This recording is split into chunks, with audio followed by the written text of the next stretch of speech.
আসসালামু আলাইকুম। আজকে আমরা শিখব special uses of some phrases and words. তো আজকে আমাদের প্রথম ক্লাস। তো ইংলিশে ব্যবহৃত বিশেষ কিছু ফ্রেজ এবং ওয়ার্ডস, এগুলোর মিনিং, এগুলো কোথায় কোথায় বসে, তো আমরা সেন্টেন্সে কিভাবে এগুলো বসাইতে পারি, এগুলো সম্পর্কে জানার চেষ্টা করব। তো দেখো, এগুলো মানে এই টপিকটায় ফুল মার্কসের জন্য তোমার সর্বপ্রথম মানে জানতে হবে, যে সেন্টেন্সটা দেওয়া আছে ওইটার মানে কেমন হইতে পারে, এটা জানতে হবে। আর এরপরে অর্থ বোঝার পরে তারপরে তোমাকে বসাইতে হবে। আর প্রিভিয়াস ইয়ারের কোশ্চেনগুলো সলভ করার কোনো বিকল্প নেই, তোমাকে সলভ করতেই হবে যদি ভালো কিছু করতে চাও। তো দেখো, আমরা শুরু করি। প্রথমটা হচ্ছে ওয়াজ ব্রোন। ওয়াজ ব্রোন অর্থ হচ্ছে জন্মগ্রহণ করা অর্থে বোঝায়। তো ওয়াজ ব্রোন অর্থ জন্মগ্রহণ করা। তো কিভাবে বুঝবা? আমি হচ্ছে সেন্টেন্সটায় ওয়াজ ব্রোন বসাবো যদি ওই সেন্টেন্সে মনীষীদের নাম থাকে, জন্মস্থান থাকে, ইয়ার থাকে, প্লেস থাকে অথবা টাইম থাকে, জন্মের সময়টা দেওয়া থাকে। যদি এসব উল্লেখ থাকে তখন তোমরা চোখ বন্ধ করে বসাবা হচ্ছে ওয়াজ বর্ন। যেমন খেয়াল করো, এখানে দেওয়া আছে শেক্সপিয়ার ড্যাশ অন 3 এপ্রিল 1564। অর্থাৎ শেক্সপিয়ার 1564 সালের 23 এপ্রিল জন্মগ্রহণ করেন, তাই না? তাহলে এখানে আমরা বসাইতে পারতেছি হচ্ছে ওয়াজ বর্ন। ওয়াজ বর্ন জন্মগ্রহণ করা অর্থে বুঝাইছে। এরপরে দেখো, 2 নাম্বার যেটা হ্যাড বেটার। হ্যাড বেটার অর্থ কি? হ্যাড বেটার অর্থ হচ্ছে অধিকতর ভালো। কিন্তু এটা নর্মালি তোমার সেন্টেন্সে উচিত অর্থ প্রকাশ করে। মানে কোনো একটা কাজ করা আমার উচিত, এটা বোঝাচ্ছে। এরকম এমন যদি মিনিংটা প্রকাশ পায় তখন আমরা বসাবো হচ্ছে হ্যাড বেটার। মানে এটা একটা জোরালো অর্থ বোঝাবে, জোরালো অর্থ প্রকাশ পাবে। তো দেখো, আমরা হচ্ছে একটা এক্সাম্পল দিই। দেখো এখানে কি দেওয়া আছে, I have a bad headache. হ্যাঁ, আমার খুব প্রচণ্ড মাথা ব্যথা। এখন প্রচণ্ড মাথা ব্যথা হলে কি করা উচিত? I dash go to doctor.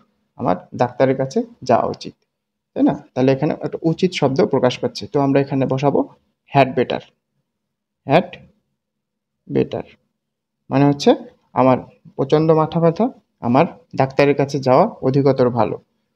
এখন দেখো 3 নাম্বার উড র্যাদার। 3 নাম্বারটা হচ্ছে উড র্যাদার। উড র্যাদার অর্থ কি? বরং ভালো। মানে দুটা কাজের মধ্যে একটা কাজ অপেক্ষা অন্য কাজটা করা বরং তোমার কাছে ভালো মনে হচ্ছে, যদি এমন বোঝায় তাহলে তোমাকে বসাইতে হবে উড র্যাদার। তো উড র্যাদার মানে হচ্ছে বরং ভালো। তো এই এই উড রাদার আমরা বসাবো কিনা এটা এটা বোঝার জন্য দেখবা তোমার হচ্ছে যে আন্ডারলাইনটা থাকবে, যে ড্যাশটা থাকবে, এরপরে একটা দ্যান থাকবে, শূন্য স্থানের পরে একটা দ্যান থাকবে। তখন তোমরা বুঝতে পারবা যেখানে আমার উড রাদার বসানো উচিত। যেমন দেখো, আই হেট বেগিং। আমি ভিক্ষা করা অপছন্দ করি। আই ড্যাশ ডাই দেন বেগ। আমি ভিক্ষা করার চেয়ে মরে যাওয়াটা পছন্দ করবো। আমার বরং মরে যাওয়াই ভালো ভিক্ষা ভিক্ষা করার থেকে। তো আমরা এখানে উড রাদার বসাইতে পারি। উড রাদার, আমি বরং মরেই যাব, তবুও ভিক্ষা করব না। তা উড রাদার অর্থ বরং ভালো। তো এটা কি শূন্য স্থানের পর দ্যান থাকে। নর্মালি দ্যান থাকে সব জায়গাতেই, যদি নাও থাকে তো যেগুলো তোমরা যখন দেখবা যে সেন্টেন্সটার মিনিং বরং ভালো টাইপের বোঝাচ্ছে এরকম কিছু, তখন আমরা উড রাদার ইউজ করতে পারি। এরপরে 4 নাম্বারটা দেখো। 4 নাম্বার হচ্ছে লেট অ্যালোন। লেট অ্যালোন অর্থ চিন্তাও করা যায় না এমন। লেট অ্যালোন অর্থ কি? চিন্তাও করা যায় না এমন বা তো দূরের কথা। যেমন ধরো, সে তো একটা গোলই করতে পারে না, হ্যাটট্রিক করা তো দূরের কথা। বা সে তো মোবাইল ফোনই চালাইতে পারে না, ল্যাপটপ চালানো তো দূরের কথা। যদি এমন বোঝায়, এমন পার্থক্য বোঝায় তখন, বা তেমন তুলনা বোঝায়, তখন আমরা লেট অ্যালোন বসাইতে পারি। লেট অ্যালোন অর্থ কি? চিন্তা করা যায় না এমন বা তো দূরের কথা। এটা তুলনামূলক বিশাল পার্থক্য থাকবে, বা প্রত্যাশা আর বাস্তবতার সাথে, অর্থাৎ প্রত্যাশা আর বাস্তবতার সাথে একটা বিশাল পার্থক্য থাকবে। দেখো, একটা আমি হচ্ছে এক্সাম্পল দিই তাহলে বুঝতে পারবা।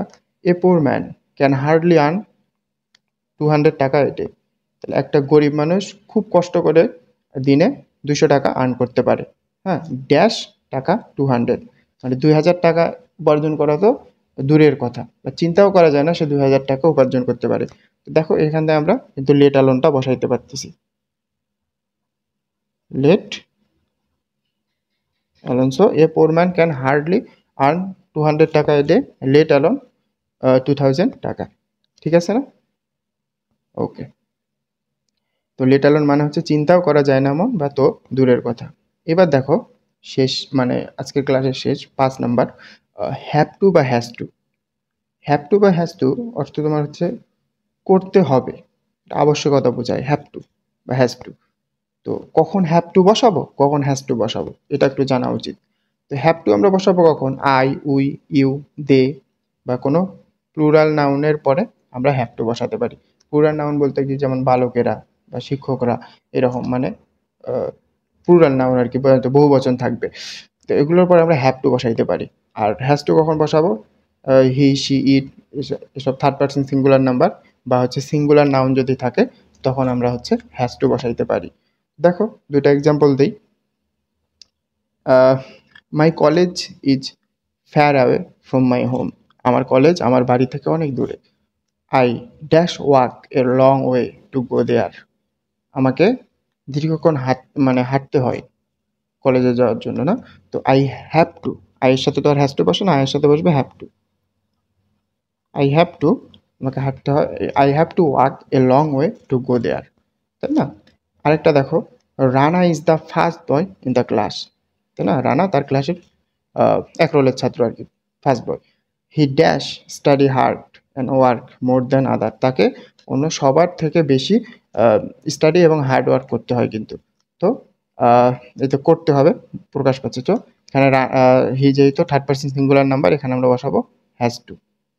হি has to study hard and work more than others. So দেখো আজকের ক্লাসে আমরা কী কী শিখলাম, ওয়াজ বর্নের ব্যবহার, হ্যাড বেটারের ব্যবহার, উড রেদারের ব্যবহার, let alone, have to, has to.